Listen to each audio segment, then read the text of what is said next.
Station, this is Houston. Are you ready for the event? We are ready for the event.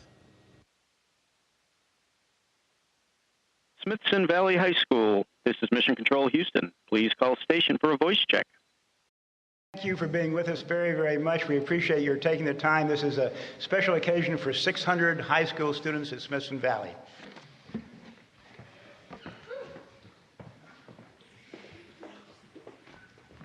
I'm Brandon Wood, a senior here at Smithson Valley, and my question goes to both of you guys, and it is, did you ever dream or aspire to become astronauts? And also, what was the feeling when you figured out that you were going into space?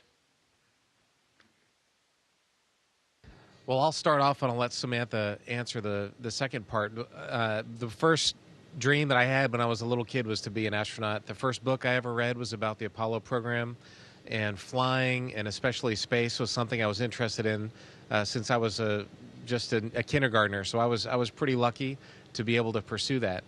And the time you find out that you're going to get selected to be an astronaut is different than when you get assigned to a flight, and those are different feelings. And I'll let Samantha talk about that. Yes, hello, and thanks for the question. Yes, I have also dreamt of becoming an astronaut since I was a little girl. And so when I finally was selected to become an astronaut, for me, it was a dream come true. And of course, I realized, and I was aware of the fact that, it was a goal that I had achieved, but it was also the start of a new journey. And so I started training, I did basic training, and then I didn't know how long it would take until I actually got to go to space. Sometimes it takes many years, and it took a few years in my case as well, but not too many, so I'm happy about that. And when you finally get assigned, it's like finally you're almost touching this dream in your hands. You know that there is still a lot of work ahead, but you are on a path, and if everything goes well, then you will actually fulfill that big dream and get to space. And actually arriving in space, of course, has been everything that I dreamt of and probably the happiest day of my life. Thank you. Hello, my name's Cole Vazone. I have a few questions for both of y'all. My first question is, how long does this whole process take? The second one is, what are the dangers of this job? And the third one is, what made you want to do this? Well, the process of becoming an astronaut is a long one. It starts when you're a little kid in school, going through middle school, high school, college, and then even after that, there's always some type of training or learning or studying that it seems like you go through. But when it came time to apply to be an astronaut, the application process was about a year and a half. It took a long time. There was a pretty involved interview process that we went down to Houston. I went to Houston, and Samantha did that in Europe. And they interview you to find out what kind of person you are, and they do a lot of medical tests. So just getting picked to be an astronaut is a long process. And then that basic astronaut training takes about a year and a half, 2 years, to learn all the basic skills that you need to do spacewalks and to learn Russian language and learn about the space station systems. In my case, I became an astronaut a long time ago, and I learned how to fly the space shuttle as a pilot. In the future, there'll be other vehicles that we learn how to fly. And then after that, you go through a waiting process to get assigned. Which really just depends on how many flight assignments there are and how many astronauts there are, and you get in line and you wait your turn. And once you get assigned, Samantha and I were assigned together for about 2.5 years before we flew. So there's a lot to learn. It's a very complicated space station. It's about 1 million pounds, and so there's a lot of stuff to learn. And but like I said, it's really a lifelong process more than it is just one, checking the box and getting a degree here or there or anything like that.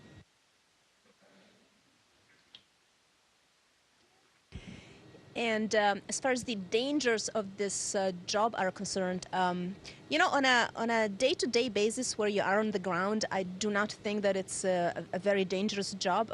Terry and I were both in the military before this, flying jets, and I do think that on a day-to-day basis that is more dangerous. However, the day comes where you climb up a rocket and you sit on the top of this rocket, and there is hundreds of tons of propellant that is about to ignite, and chemically propellants and explosives are very, very similar.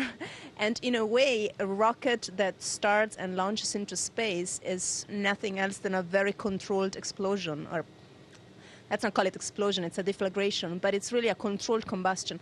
And so, when you sit on the top of that rocket, that kind of goes through your mind a little bit. And that's probably the most dangerous part of the job, the launch, together with the re-entry, coming back to Earth. All of that energy that you have acquired through the rocket that have gotten you into space and have made you acquire all the speed that we have. We travel at about 27,000 kilometers per hour.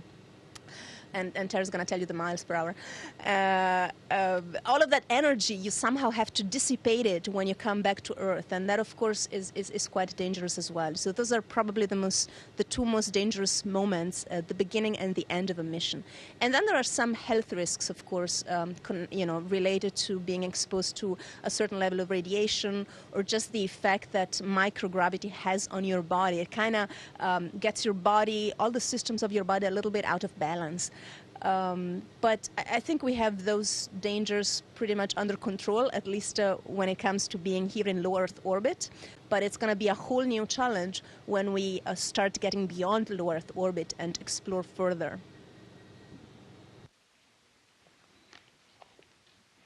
All right, thank you. Hello, my name is Celine Rendon, and I'm a senior. What do the scientific experiments in biology or human physiology consist of, and what information is being gathered that can be explored in space but not on Earth? Thanks. That's a great question. There's a lot of biology and human physiology experiments that we do. It seems like it's probably we do all different types of science up here, physics, material science, biology, but biology is probably our biggest and most important thing that we're doing. A lot of what we do is on our own bodies. We do ultrasounds on our brain, our hearts, and our eyes. We have a machine called an OCT machine that scans the inner structure of your eye with a laser.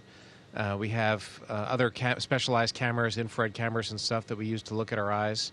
And so we do a lot of investigation on how the body reacts to weightlessness, and that helps us understand how we can live in space and stay healthy and for even longer periods of time.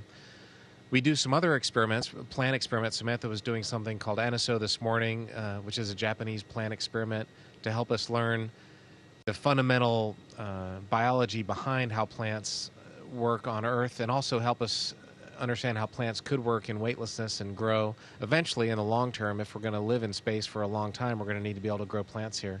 We did a really cool experiment a few months ago when our last cargo ship was here.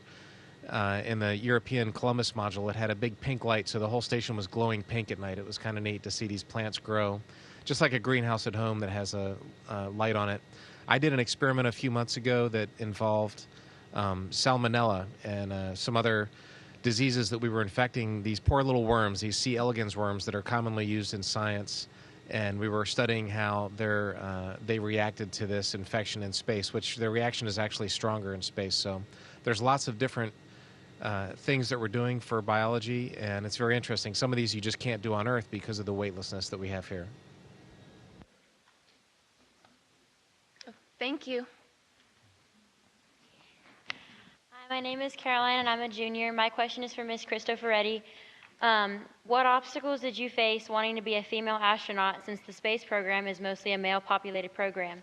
Also, how does it feel not being able to go hiking or scuba diving?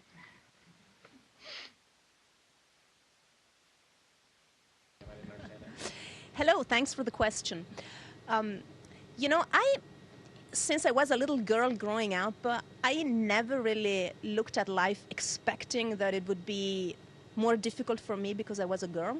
I always grew up assuming that it was an even playing field, and I never thought that somebody was out to get me because I was a girl, or that somebody wanted to make things harder. And looking back now that, I have lived a little bit of my life, actually quite a bit, I'm 38 years old now, I think that, I had the right expectations. I don't think that, anybody was out there to make life harder for me. I have chosen difficult paths, and so, of course, there have been challenges, and, at times it has been hard. But you face those challenges as an individual, with what you bring to life in terms of your talents and your ambitions and your skills and your motivation. And really, you shouldn't expect it to be harder or full of hurdles just because you're a girl or you're going to be a young woman soon. So please do not have those kinds of expectations. I encourage you to think that life is full of opportunities for you, just like your male colleagues, and just go and get them. Thank you. Hi, my name is Mackenzie Beckwith, and my question is for Terry. How do you use the restroom? Very carefully. No, one of the most important pieces of space technology we have is our toilet, and the most important component in there is a fan. It uses airflow or ventilation to compensate for the lack of gravity, and that airflow is very important to make sure everything goes in the correct direction and doesn't come back in the other direction. So we have a hose and basically a big can, and in both of those things, like I said, they have the airflow, and you use them just like you would on Earth, and that airflow keeps everything in the right place, and it's very important. And when it breaks, we're very interested in getting it repaired as quickly as possible. So that's we kind of joke about it, and everybody always asks that question, but when we start going to the moon and Mars and living in the solar system away from Earth, having a bathroom that works and is able to be repaired very easily is going to be really important. That's a good question. Thank you. Hello, my name is Carlos. I'm a junior, and this question is for Samantha. Can you do a flip?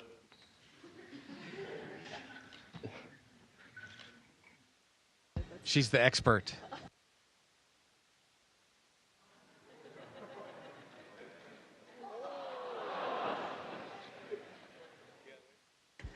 Doing a flip is easy. Stopping at the right time is the hard part. All right, thank you.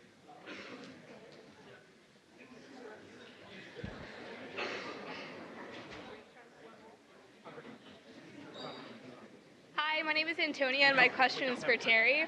How, if at all, and to what extent do language barriers hinder operations aboard the space station? Thanks, Antonio. That's a very good question because, as you know, it's the International Space Station, and we have Samantha, who's Italian. We have a couple of Americans here, myself and Scott Kelly, and we have 3 Russians here.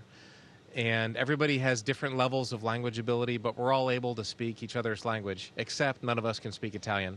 But Samantha speaks everybody's language, so that's okay. I could say pizza and a few words in Italian. Tiramisu, yeah. So, but that is something that we have to spend a lot of time preparing for before flight, to learn Russian, because we launched in a Russian Soyuz spacecraft, and a lot of the comm that we do over there is in the Russian language. So the ability to learn languages, I think, is an important skill for astronauts in today's world as we carry out these international missions. Colonel Virts and Captain Cristoforetti, thank you both for being with us today. We really appreciate your time. We appreciate your knowledge and expertise as well. And safe travels while you're at the space station, and may you have a safe trip back to Earth as well. And we'd like to all give you a round of applause for all you do for being the real heroes of the day. Thanks, guys. This was a lot of fun, and this is a fun part of our day. You had some great questions, and hopefully we'll see you back in Texas here in a few months. Thanks again, and goodbye.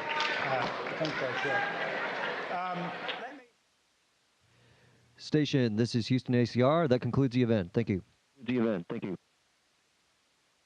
Thank you, Smithson Valley High School and Representative Lamar Smith. Station, please stand by while we reconfigure video and audio communications.